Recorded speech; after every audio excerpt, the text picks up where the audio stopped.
বাক্সা জিলাৰ স্বাস্থ্য বিভাগৰ তৎপৰতা তামোলপুৰ জিলাৰ বিভিন্ন স্থান ধোঁৱাকৰণ কাৰ্যসূচী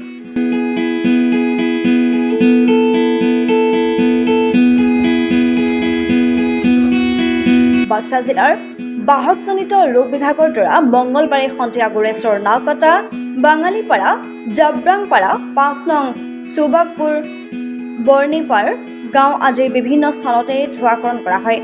বিশেষকৈ জাপানীজ এনকেফেলাইটিছ ডেংগু আদি ৰোগ নিৰ্মূলকৰণৰ বাবে জুন মাহৰ পৰা এই পদক্ষেপ আৰম্ভ কৰিছে বিভাগটোৱে।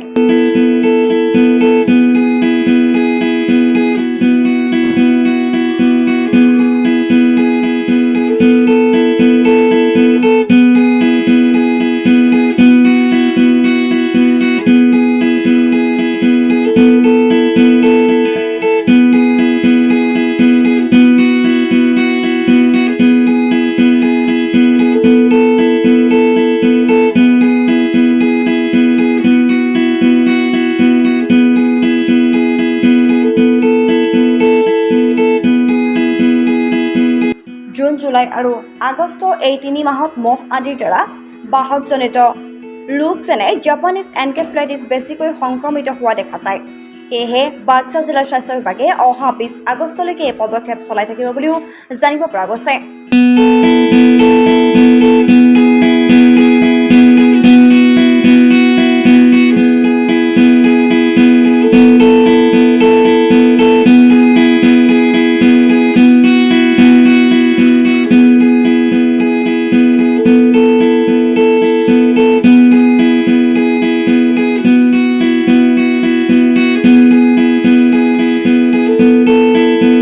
এপিনে উক্ত কাৰ্যসূচীতে উপস্থিত থাকে সহকাৰী মেলেৰিয়া বিষয়া হেমকান্ত বড়ো, স্বাস্থ্যকৰ্মী বাবু ৰাভা হাকাচম, মোহন বড়ো, গণেশ নৰ্জাৰী, শনিৰাম বড়োৰ লগতে প্ৰাথমিক স্বাস্থ্য পৰিদৰ্শক বীৰেন বড়ো।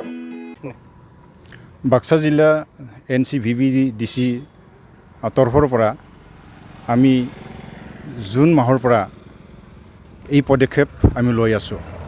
কিয়নো জুন, জুলাই, আগষ্ট এই ৩ মাহ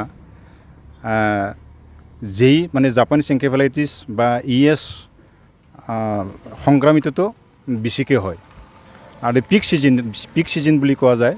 সেইটোৰ কাৰণে আমি কি কৰিছোঁ, জুন মাহৰ পৰা এতিয়ালৈকে আমি এই পদক্ষেপ লৈ আছোঁ আৰু আমি এই 15 আগষ্ট বা 20 আগষ্টলৈ এই পদক্ষেপটো চলি থাকিব।